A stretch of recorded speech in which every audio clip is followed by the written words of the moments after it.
Welcome to a review of the Customized Employment Demonstration Project.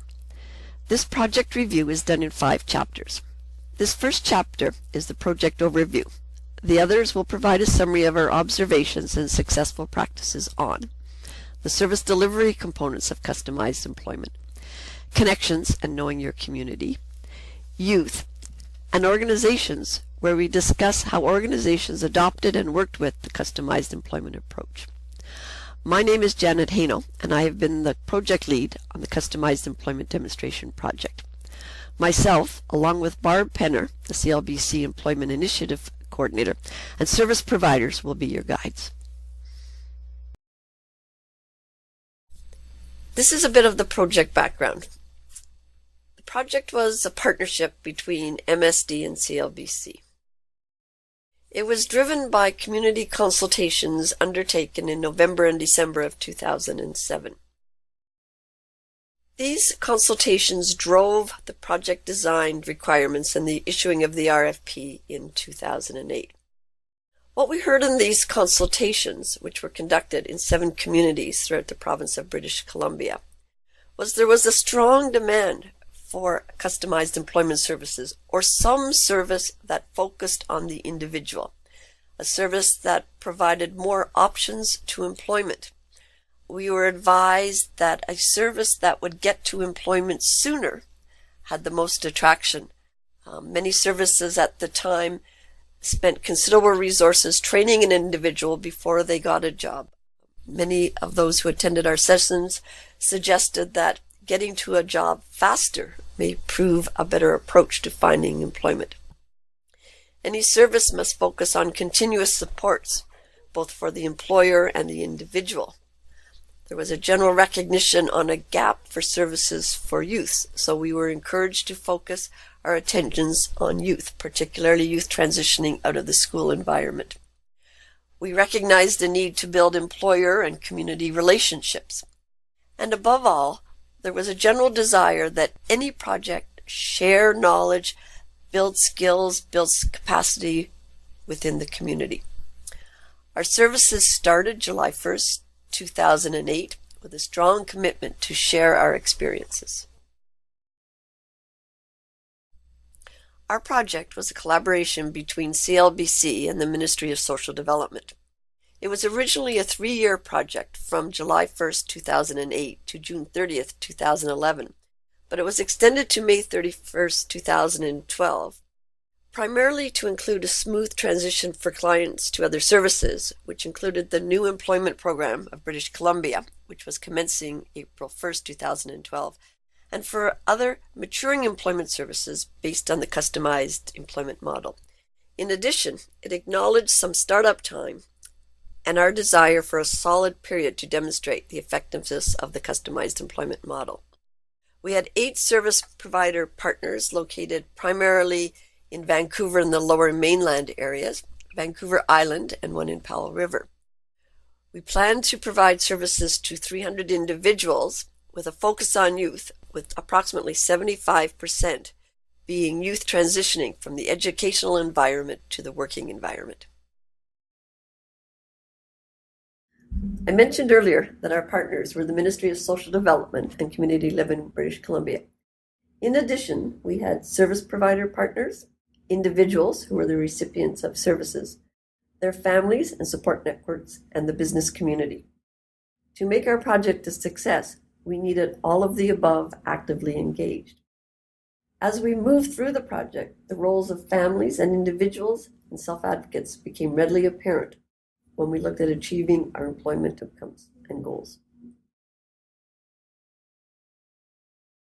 One of our key partners was the Ministry of Social Development.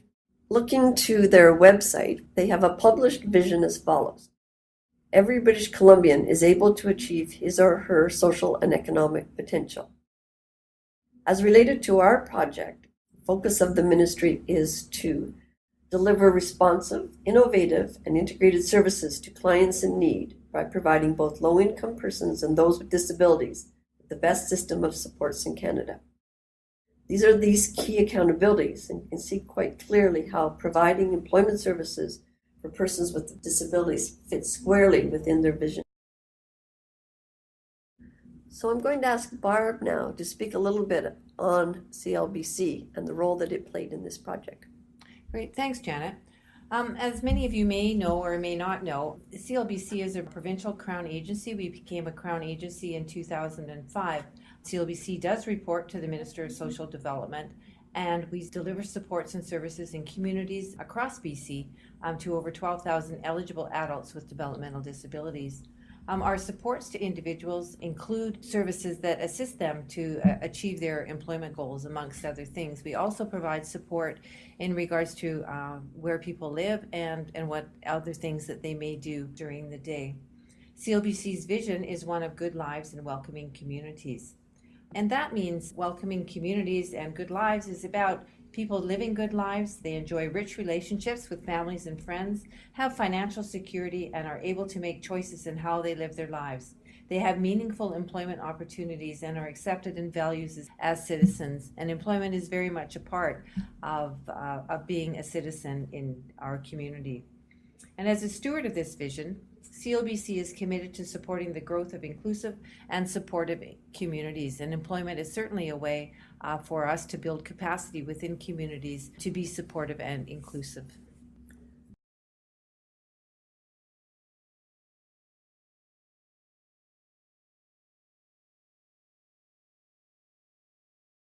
And I own Aero Services Cal Tire.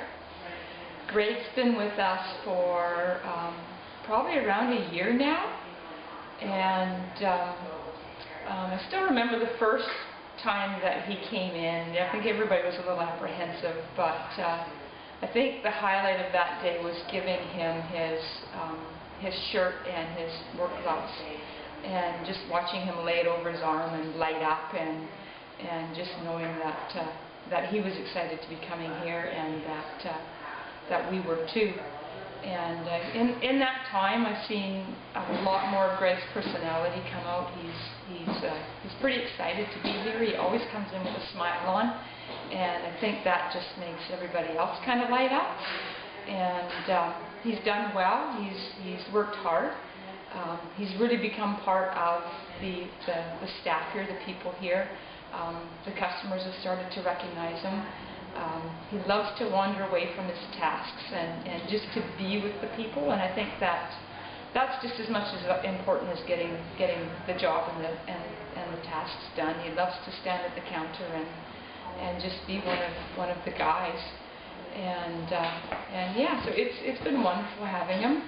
And he comes with an iPad now, which really helps him to keep track of what he's doing, and it's easy to direct him back to his iPad if he gets off of task and whatnot. For the staff, I think it's been a real eye-opener for some of them.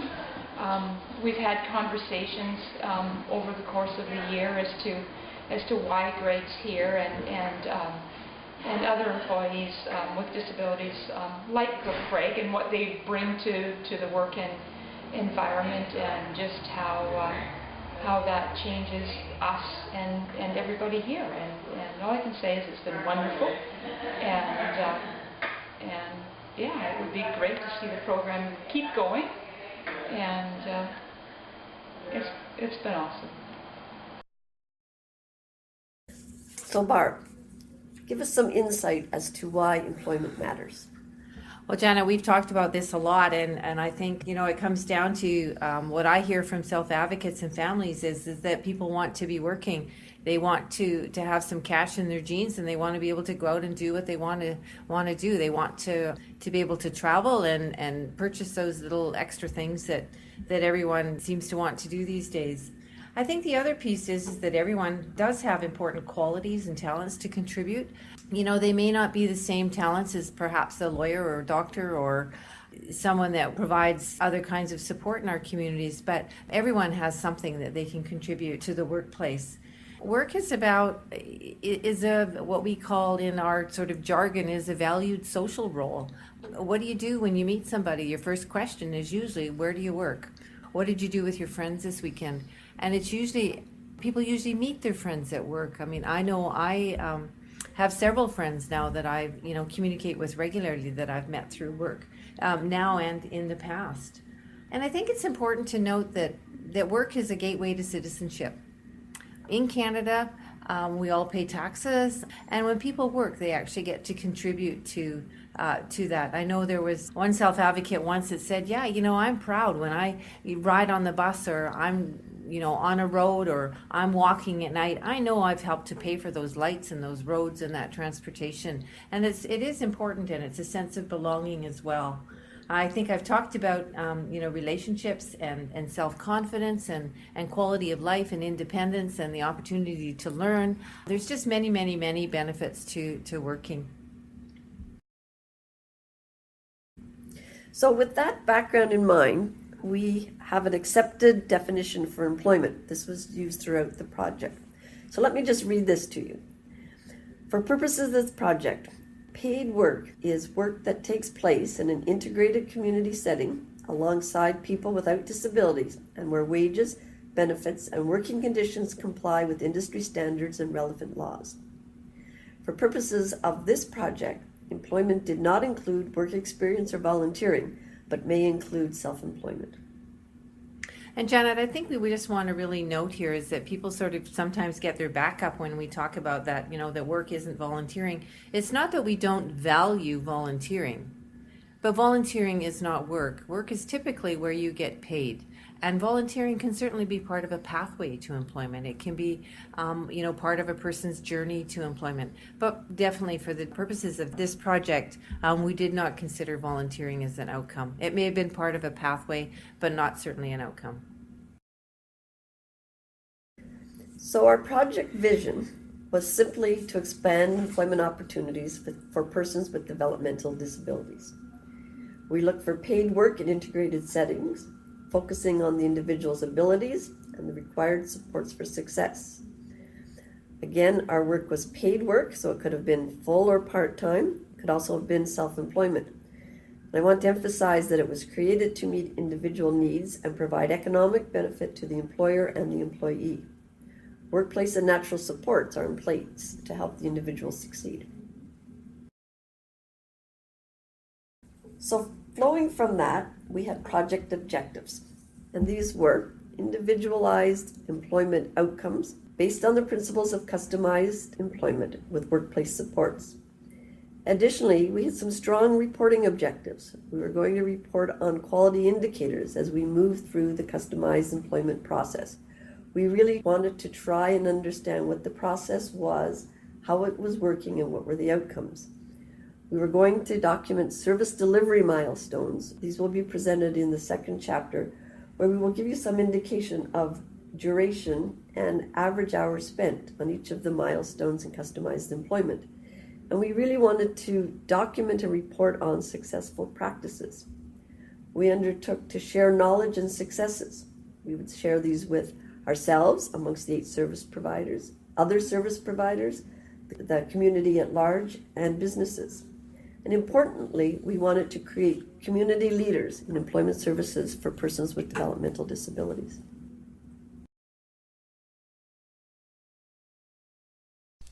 So what does success look like? When we started in 2008, as a group, we got together and said, what would success look like 3 years from now? So at that time, we said, at least 70% employment outcomes, fully available employment supports that led to full participant independence, a skilled workforce, and an increased community capacity in this area, that we would become recognized as leaders using best and successful practices, that customized employment would be seen as a tool and part of funded employment programs, and that we could see some value shifts within our communities. We also discussed a few of the challenges, and as you can imagine, working together, creating new partnerships was seen as a bit of a challenge. We saw a need to engage families in the education system. Service providers recognized that there may be some new staff training, perhaps some policy shifts, and it was going to be very important that we all spoke the same language with respect to our definitions of employment. But we were all enthusiastic and thought at the time that these objectives could be met and that by 2012 we would consider our project successful. So where are we today at March 31st, 2012? 284 individuals have received services since we started in 2008. 223 of these individuals, or 78%, were under the age of 30. 170 individuals found work. In order to keep these 173 individuals employed and attached to the workforce, our service providers actually found 230 specific job placements. So how do these employment outcomes distribute? Of the 173 individuals who found work, at March 31st, 95 are currently supported employment. And by that we mean they are still receiving regular contact with service providers, but we consider their employment virtually stabilized. We have 36 active files where the individual was previously employed, for example, seasonal, part-time work, and they are actively looking for new work. And we have 42 individuals where their employment has been secured, and we have effectively closed the files, realizing that the service provider is only there if something should go wrong at the employment site. The individual and the employer are free to call the service provider if their need arises. Some observations on our employment outcomes. On average, we believe it takes 42 weeks to stabilize employment. Over the 3-year period, we have observed multiple placements to keep workforce attachment. On average, this is about 1.35 placements for every individual who found and kept a job. There are a number of reasons why this has occurred. One being that at the beginning, we believe it took longer than it should have as we got to become more familiar with the customized employment process. This was just part of our learning curve. Therefore, it's possible at the beginning of using customized employment, our early jobs may not have been the best matches. Similarly, given some of the locations in which we provided the customized employment services, many of the jobs may have been short-term and/or seasonal jobs. Remember as well that many of our individuals served were youth, and in that case, they may have been first jobs, part-time jobs, and again, seasonal. What we did find is many individuals, once they got a taste of that first paycheck, wanted more work. Where it was possible, we actually accommodated these individuals to find a second job. In fact, at March 31st, I believe we had approximately 5 individuals who were working 2 jobs in order to fulfill their work desires. The most placements we have ever had for one individual was 5. During the project, we continued our efforts to achieve the right level of support and the transition to natural supports. We are firmly convinced that better placements occurred over time, particularly if discovery and job development were done well. This is a caseload snapshot at about 30 months into the project. It reflects a stabilization in the number of individuals being served as it is past the ramp-up stage and the learning stages, and reflects the balance between new clients just starting and those supported in employment. 15% of individuals are actively engaged in the discovery process. Approximately 30% are actively engaged in job development. This can include everything from following up on vocational themes, informational interviews with potential employers, job proposals, and all other activities right up to the first day at work. 55% are supported in employment. This can include the initial on-the-job coaching, learning of required job skills, and working with the individual and the employer to allow the service provider supports to fade as quickly as possible. Client serves are split as 53% male and 47% female, and as previously mentioned, 78% of all clients served were under age 30. As just mentioned, 55% of the individuals on an average caseload were supported in employment. Length of employment can be broken down as to less than 3 months, 17%, where you would expect the intensive job coaching, job training, and stabilization occurring. 3 to 6 months, 18%, where the service provider is making regular and frequent contact with both the individual and the employer. And 65% of those supported employment have been at their jobs for greater than 6 months. At this stage, we would expect the service provider to be available for consultation to the employer, the individual, and the family.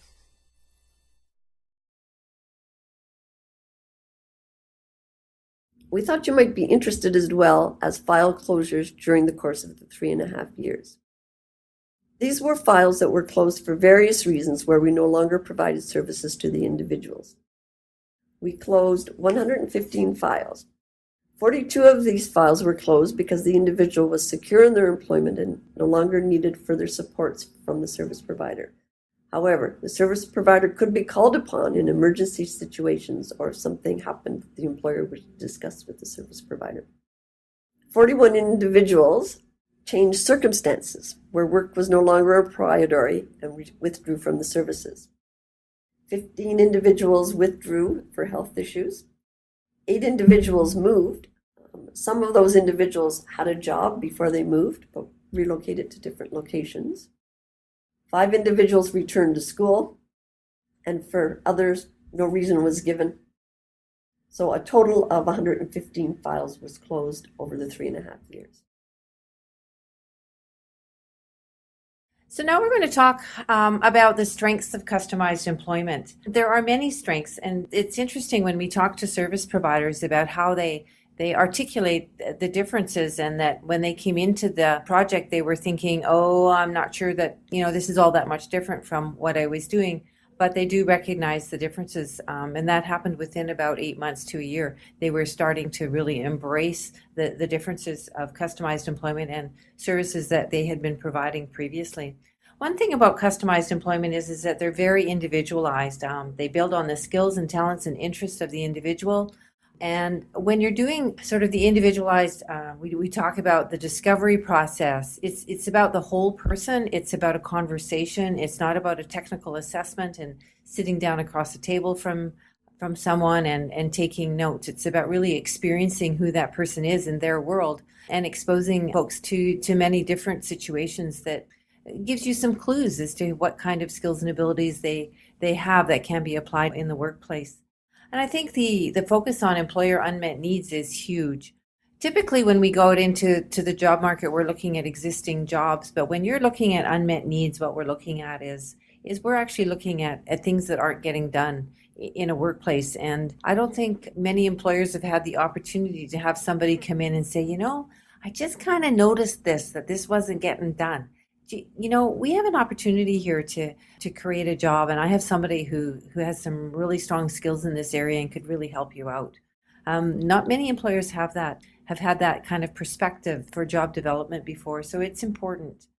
The whole idea of creating stronger employee-employer relationships, we in customized employment start building those relationships early without any requests attached. We're just looking for information, people that doing what we call community cruising, just out there just seeing what's going on and saying hi.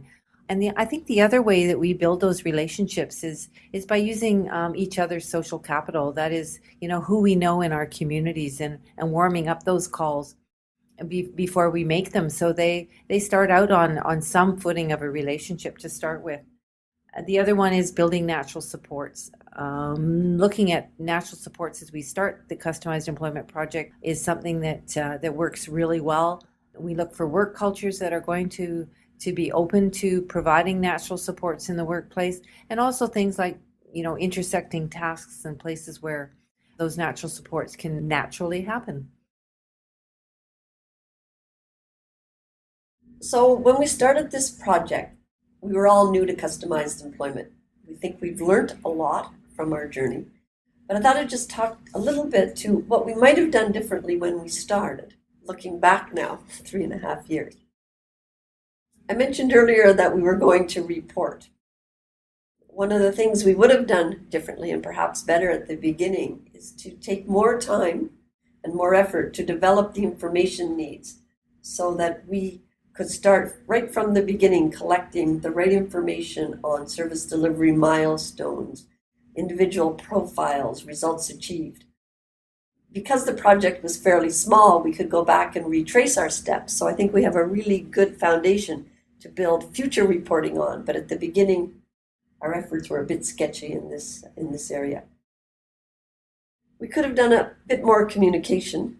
I know you hear this often, but when we think back, we could have engaged the funders, and by that I mean CLBC and the Ministry of Social Development, a little more often, a little earlier perhaps, or talk to them more about what we're learning and what we've observed, what our relationship is with the service providers. So what we learned from that is around good contract management, good governance structures. It took us a while to find this out in the process, but we could have started a bit earlier on. We could have done more publicity with employers. Everybody knows that there's never enough communication, but we think we could have done a better job at the beginning, describing customized employment to the employers and working with them, working with the business community. Again, we learned some lessons, and I think we improved as we went along. Natural supports is absolutely key to the success of customized employment. We could have spent a bit more time early on discussing natural supports and what they really mean and what the transition to natural support is and how we can make it happen. And importantly, the project focused on youth. From the beginning, we knew we needed to engage the school system. We really only started to engage the schools midway through the project. And if I had to do it over again, I would have had the schools, the school districts, the school systems at the table at the very beginning. And Janet, I think I'm going to add one more thing in there, and that is, I think we did a great job of really concentrating on the discovery piece and a little bit on, job development, but I don't think we really spent enough time on systematic instruction. And I think that that's one thing that is key to moving people towards natural supports. If we don't understand how to teach and how to break things down so that people become successful on the job, then we're not going to move off of those paid supports. So I think the systematic instruction piece is a big piece of success around customized employment. I think it's fair to say, looking back over 3.5 years of working with the customized employment process, that the jobs are of better quality when the process is applied and applied well. Jobs last longer. We have a more sustained attachment to the workforce. The approach used with the business community and employers encourages employers to be committed and engaged. They have a stronger working relationship both with the service provider and the employee. And that relationship helps to build the natural supports and make sure that they exist in the workplace. We're quite convinced that if all the steps of the customized employment process are done and done well, we will be successful in finding better quality jobs that have a much greater chance for sustainability. Early on, we talked about what success would look like in 2009, looking forward to 2012. As we look at where we are today, we think we've demonstrated the customized employment process and its applicability. We have seen employment outcomes broadly based throughout the community. As Barb indicated, most of our successes have been with small owner-manager businesses as opposed to some of the big box stores. We've developed a family workshop, which can be delivered provincially. This workshop will help engage families in the process and let them know what they can do to assist their sons and daughters in being successful in their quest for employment. We've had a youth forum recently, which we attribute to the profile being raised through the Customized Employment Demonstration Project on the need to really engage the school system, the Ministry of Children and Families, CLBC, the Ministry of Social Development. We've had a number of educational successions and service provider networking forums, again, to share knowledge, successful practice. We've had some really good local publicity and community awareness. Our service providers have become very adept at attracting the attention of their local newspapers, holding open houses, giving presentations. Again, it gets to boast about the successes and the abilities of persons with disabilities in the workplace. And we've raised self-employment as an option for individuals in their work careers. So for CLBC, I'm going to ask Barb to talk about how the Customized Employment Project has influenced CLBC. Well, Janet, I think the customized employment has certainly become a buzzword around CLBC and its service providers. I think it's provided new hope for service providers that were maybe feeling a bit stuck, weren't necessarily getting the employment outcomes that they wanted. And just the whole idea that people can work and the Customized Employment Project has demonstrated success that agencies are willing to look at transforming their day services to include employment services. I think that's a real positive. So we're moving some of those resources from day services to employment services. And just the fact that we have raised the awareness. I know I used to go out in community and in offices and never hear about employment when I first started in this position 4 years ago. And now wherever I go, I hear about employment. So it's really exciting. Even the January, February issue of The Citizen, I think 80% of the Citizen is dedicated to employment. And I think that's a real coup. So yes, I do think that there's been a huge impact on services for CLBC. And so for the Ministry of Social Development, I think we have impacted the new employment program for British Columbia. The ministry in 2012 will introduce the employment program for British Columbians, and it will include a customized employment module. So we think that our project has raised the awareness of services for persons with developmental disabilities and has shown the effectiveness of the customized employment tool for all individuals, especially those with disabilities, but how appropriate, for example, the discovery process may be, the appropriateness of the approach to business and to community, and some of the tools that Barb referenced earlier around systematic instruction, job coaching. Many of those have now been built into the service that will be delivered by the Ministry of Social Development.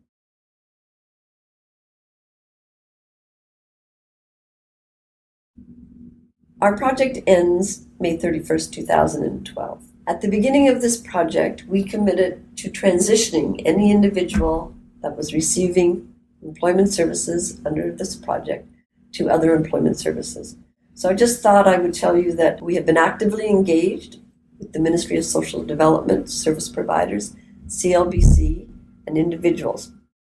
We have adopted some transition principles, including the fact that all transition plans would be client-centered. We would continue the employment service for these individuals to the very best we could. We would try to make sure that these continued the customized employment approach. All individuals have a unique and individualized transition plan.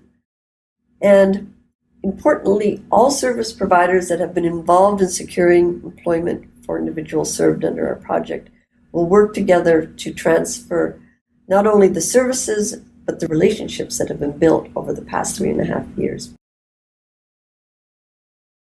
The next 4 sections will look at the themes for successful practices.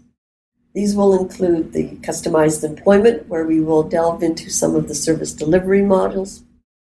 We will discuss connections and knowing your community. We will discuss some of the successful practices and our observations in providing services to youth, and discuss some of what is required to ensure organizational success in delivering customized employment services. I've also included a fairly long list of resources. These have been put together through consultation with our service providers on some of the best areas to go and look for technical assistance on all the topics in customized employment. Janet, I just want to add to your resources. You referenced the Family Promoting Employment First workshop earlier, and I just want to let people know that workshop is available through the Family Support Institute. They have a website, so if you just look up Family Support Institute, you should be able to access their website and connect with them about that workshop. Thank you very much for your attention.